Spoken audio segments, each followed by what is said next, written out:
Hello, and welcome back to another chapter of Pediatric Primary Care.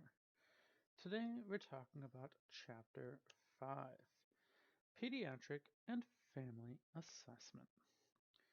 One of the unique challenges in pediatric primary care is that there is not one patient, but rather two, as pediatric primary care providers cannot care for the patient without also caring for their families. It is essential that primary care providers move from child to family and back again during the assessment, although this process is not always easy, especially when the priorities and/or the needs of the two conflict.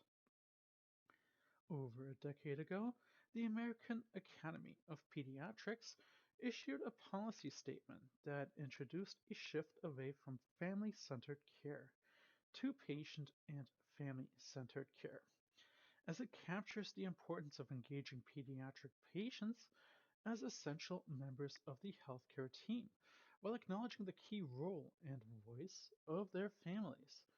This chapter provides an overview of the foundational knowledge needed to deliver of PFCC, covering pediatric and family assessment basics. This chapter concludes with a review of shared decision making, which is central to PFCC, some additional resources, and a brief reflection as virtual interactions become increasingly integrated into all levels of care. So, the pediatric assessment, understanding how children develop from conception through adolescence, is foundational to pediatric primary care, not only because it prioritizes what to assess at different ages, but it also informs how to approach and engage children at different developmental stages. Although the principles of examining children are very similar to the adult examination, there are important differences in terms of approach, content, and pattern of disease. The following section highlights some of those important differences, or more specifically, the unique issues to consider when assessing patients across the pediatric lifespan. So, some basic principles. Understanding the principles of growth, development, and maturation are key to assessing children over time. Growth refers to an increase in number and size of cells, as well as the increased size and weight of the whole or any of its parts. Development is a gradual change and expansion in capabilities, which represents advancement from lower to more advanced stages of complexity. Maturation represents an increase in competence and adaptability. Growth and development have a cephalocaudal, or head to toe, and a proximodistal, or midline to periphery progression. There's also a distinct pace and focus to growth, with the infant experiencing rapid growth, primarily the head, toddler and preschooler experiencing slow growth, primarily in the trunk, and school-age children experiencing slow growth primarily in their limbs, and adolescents returning to rapid growth, primarily their sexual maturation. Each child progresses at their own pace, which means growth and development occur on a spectrum. This knowledge means that there is ranges for typical physical, social, emotional, and cognitive growth during infancy, childhood, and adolescence. One child will gain weight quickly but be slower to speak, whereas another will acquire speech early but be slower to walk. Many children progress smoothly, whereas others do so in fits and starts. It is important to view any deviation in the context of the whole child. Measurement. A variety of measurements can be obtained, recorded, and plotted to assist primary care physicians in assessing growth, development, and maturation. The most common measurements during pediatric encounters include vital signs, length and height, weight, body mass index, occipital frontal circumferences, and assessment of sexual maturity.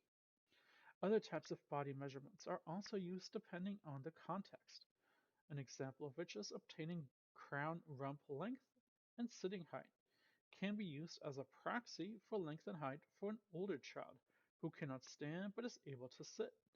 In other situations, a PCP may need to measure leg length, arm span, a single body part, testicular volume for instance, circumferences of the chest or waist, and or skin fold thickness, to name a few.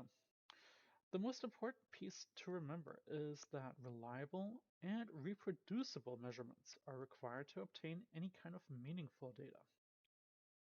So, looking at growth charts. Growth measurements are the gold standard by which primary care physicians can assess the health and well-being of a child. They must know what to measure, however, and how to measure, and what growth charts are best suited for each child. Growth charts are tools that contribute to forming an overall clinical impression of the child being measured. However, they are not intended to be used as a sole diagnostic instrument. Serial measurements are used to assess patterns and identify aberrations.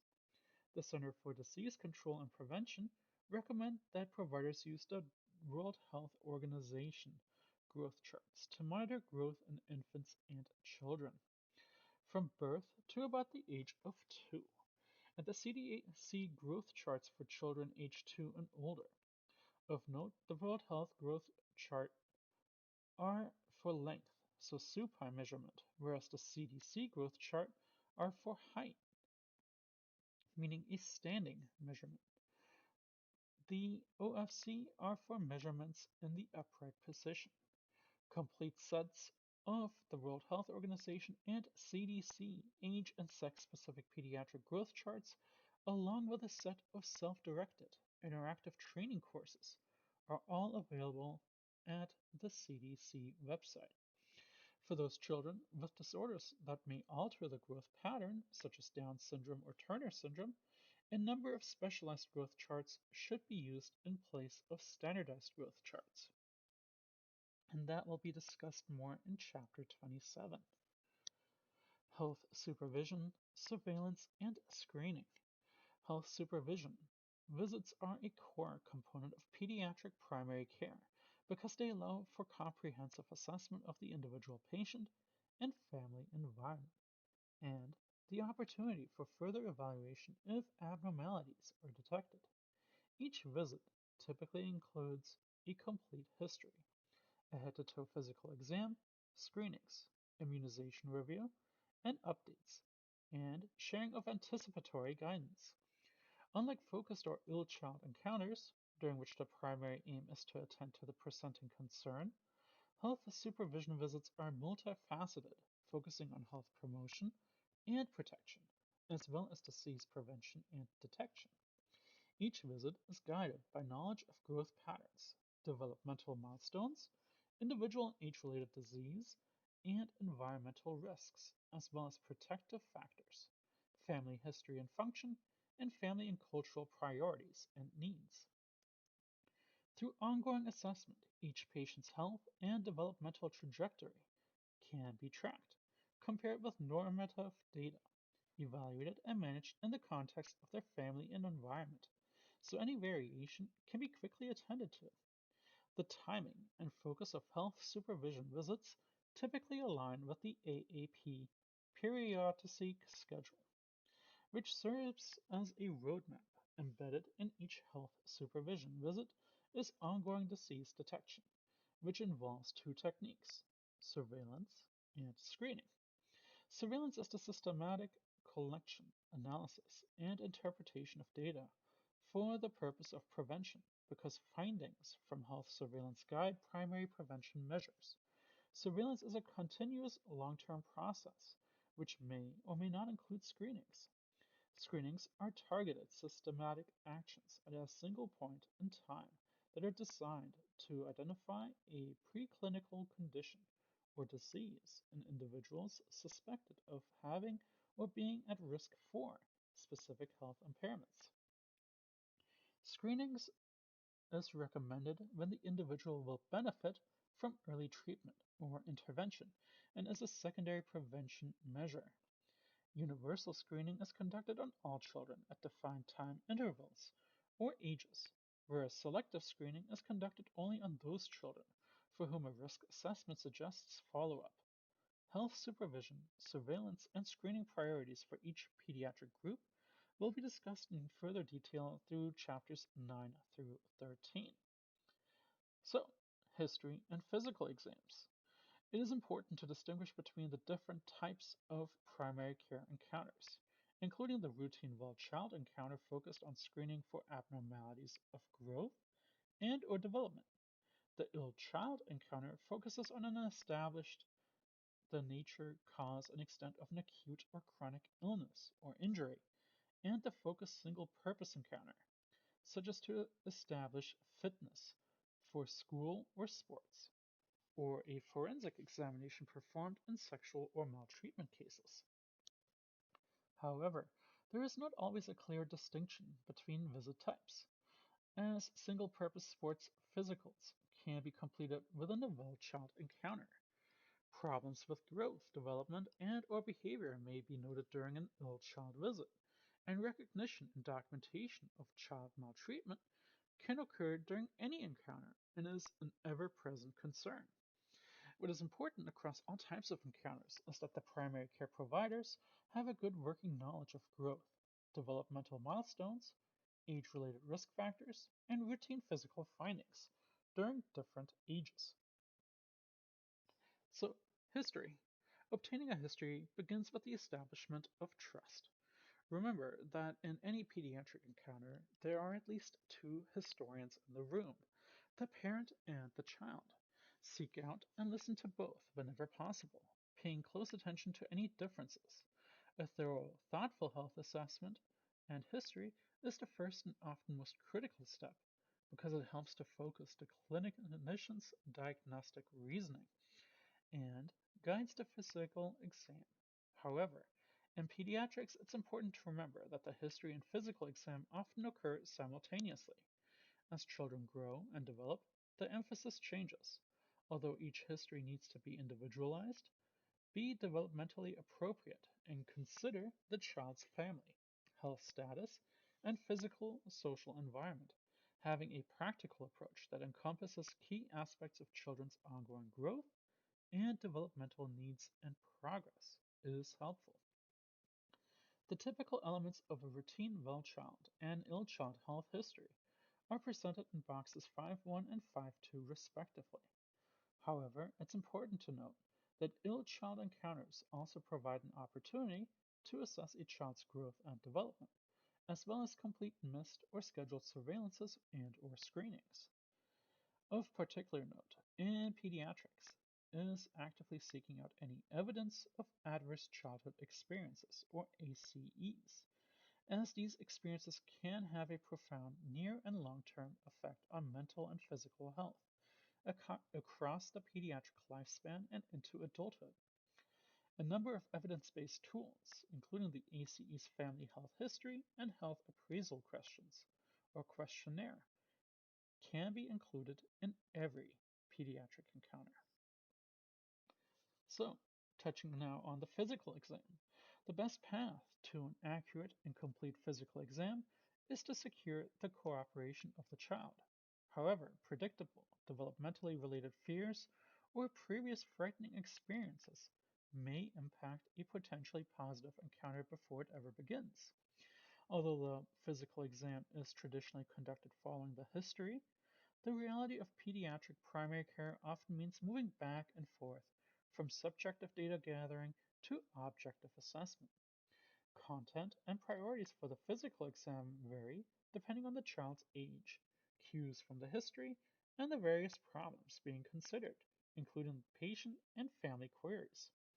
A list of principal findings the PCPs are expected to identify is presented in box 5.3 and 5.4, which include tips for developmental modifications during physical exams. Additional physical exam techniques and findings, such as completing a sports exam, neurologic exam, or screening for inherited disorders, are found in later chapters. Finally, Box 5.5 draws attention to the challenges of virtual assessment. It is also recommended that PCPs have access to pediatric physical exam resources, such as the Pediatric Physical Exam and Illustrated Handbook, and the Atlas of Pediatric Physical Diagnosis. So here's going to be a couple spots where we're going to have to hit pause so you can read through it thoroughly, as I'll just be touching up on the key bullets. Box 5.1, the well-child history. Patient identifying information and statement, the reason for the visit, the date of the last visit, past health and medical history, prior screening results, the review of systems, which begin with global questions in each system, pursue areas of concern in further detail, current health, family assessment and history, household and environment. In box 5.2, the ill child history, an episodic problem focused, which would be a patient identifying information or statement, the reason for their visit, the date child was last well, interval history of the present illness, chronologic description for each concern, focused past health and medical history, again a review of systems, a focused family history, and again touching up on that environment. Again, hit pause if I'm ever going too quickly. Again, I didn't hit everything, so there's a reason for that. So hit pause so you can read through it. Family assessment. The composition and context of a typical family unit have changed significantly. For example, fewer children are residing in homes with both of their biological parents, and more children are living in homes where both parents are working. Further, children can be part of a married, cohabiting, or kinship family, a single parent, blended, a step family, an intergenerational and or grandparent-led household, a family with same-gender parents, parental gamete donators or surrogates, as well as foster, adoptive, and or large community-led families. Regardless of the family structure, though, the ability of the family to meet the needs and support the growth and development of its members, especially the children, is particularly important. Whatever their composition, children's family environments are integral to their well-being, and unless the family is healthy, the child may be at risk. Childhood experiences, the good, bad, and ugly, can have a dramatic impact on children that stays with them for the rest of their lives. Assessing children's stress, protective factors, and risks involving ongoing family assessment. Family assessment begins with the assumption that families are central to and inseparable from the health of children. The basic elements of family assessment include its first, composition or structure, second, life cycle or developmental stage, 3, its functioning, and finally 4, the presence of protective factors. So, family composition or structure. The current standard for assessing family composition or structure is to construct a 3-generation pedigree, which provides a valuable visual record of family structure, genetic links, and health-related information. Insight about families are gained not only because families share genes, but also because they often share environmental, behavior, and culture, all of which contribute to shared health problems. However, it is important to note that the pedigree includes a genetically linked individual, and many families are composed of individuals who are not genetically linked. These individuals need to be included when documenting structure, but are noted differently. Details about how to construct a 3-generational pedigree, along with its genetic red flags, are all found in Chapter 27.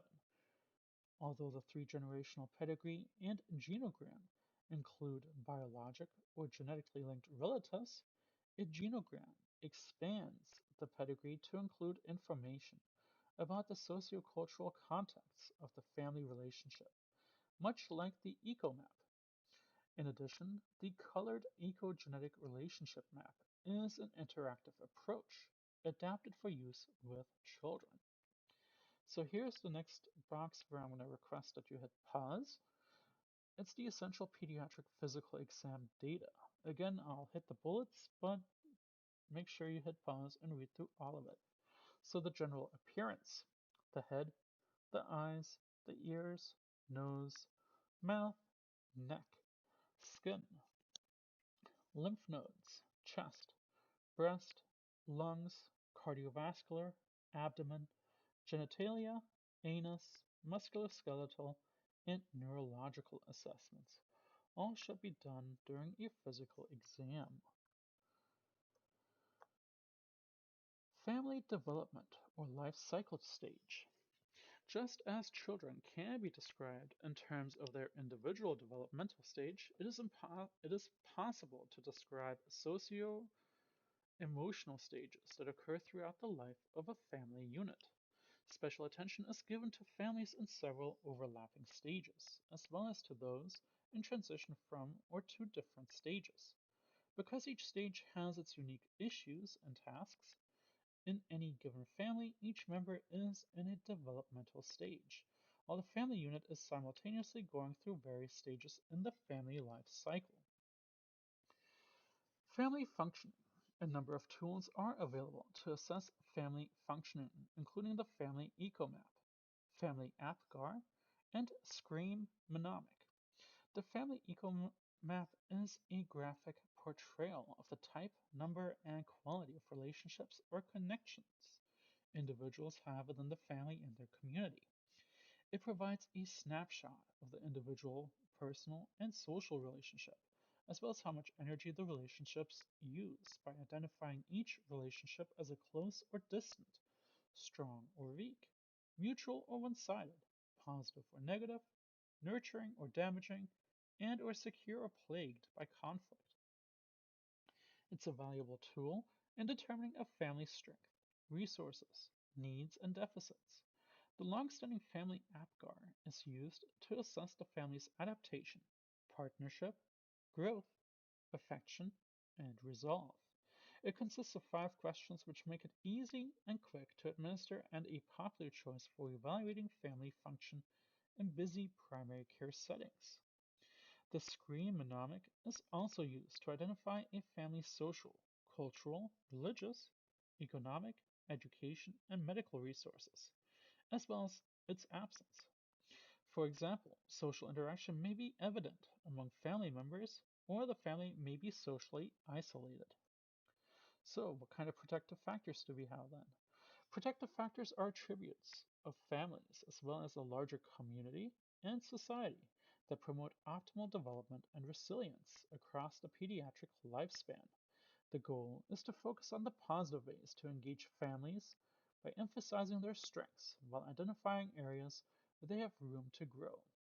With support, the strengthening family movement is an evidence-based approach, supporting the concept that children are more likely to thrive when their families have the support they need. The parent's assessment of protective factors, or PAPF, measures the presence, strength, and growth of 5 key protective factors: parental resilience, social connections, concrete support in times of need, children's social and emotional competence, and knowledge of parenting and child development. So here we're going to hit pause once more so we can read through the approaches of pediatric physical examination.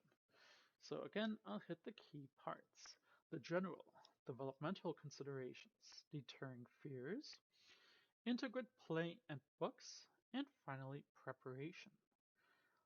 And then there is the last little section regarding virtual assessment. Again, it's a good spot to hit pause so that you can read through the whole aspect of virtual assessment and its interactions, which are increasingly being integrated into all levels of care, expanding the reach of pediatric expertise across geographic regions.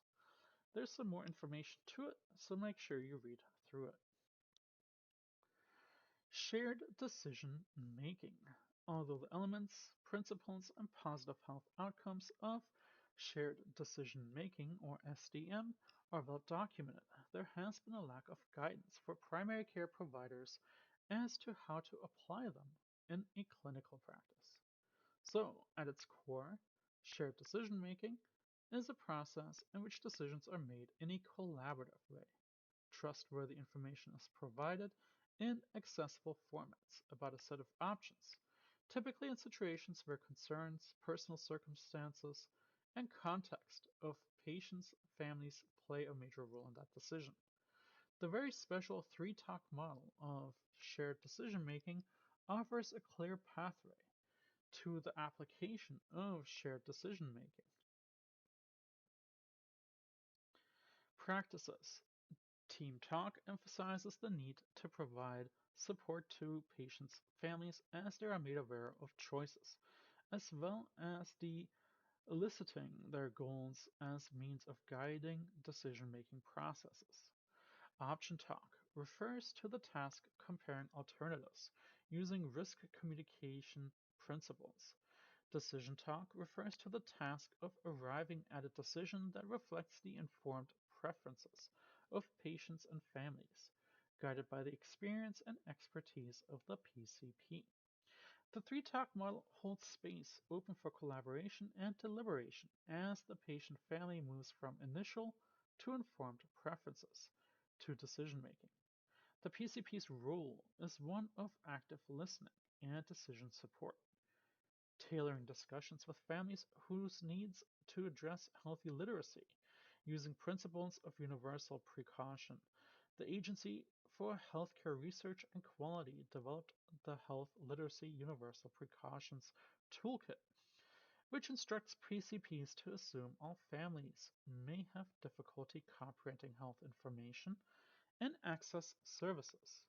The toolkit helps primary care physicians minimize the risk of miscommunication and make their office environment easier to navigate while supporting pediatric patient families' efforts to improve their health. When assessing household literacy, one approach is to use a simple screening question that can identify households in need of further support. The question posed to children is, how many children's books do you have at home? Any household with less than 10 children's books at home warrants further explanation.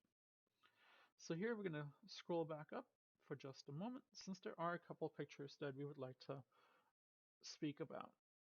The first one being figure 5.1, the ear specula designed to facilitate pneumatic otoscopy, which is a comfortable but tight seal in the ear canal, is important for insufflation to be effective.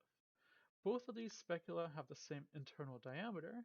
However, please note that the soft tip speculum on the right is flared at the tip to provide a seal without traumatizing the ear canal. The bottom picture here is a Prater oxidometer to assess testicular volume. Charts for assessing testicular volume can be found at the following website. And then finally here is that three-talk model of shared decision making. So all these were good spots to hit pause just to kind of review and take a look and read over. Again, sometimes I will skip over, but I try to make sure I hit them all and also make sure that you have plenty of time to read them over. And if not, hit pause. Additional resources. Touching up on Bright Futures. Bright Futures is a national health promotion and prevention initiative that provides age-specific guidelines, tools, and recommendations for health supervision visits. It's led by the AAP and is supported in part by the U.S. Department of Health and Human Services, Health Resources and Service Administration, the HRSA, and the Maternal and Child Health Bureau, the MCHB.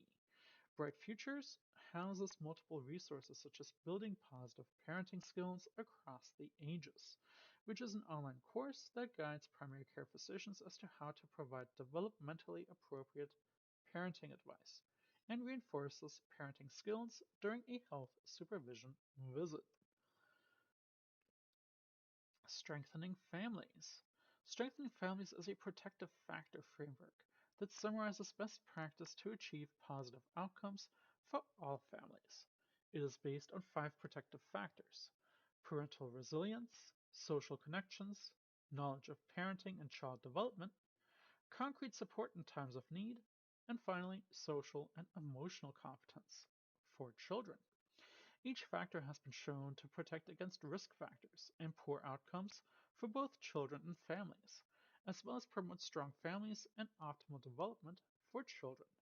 Strengthening families is one of the many resources offered through the Center for the Study of Social Policy, including Cradle to Community, which extends the focus beyond the family to advancing community approaches to safe communities and positive early child development.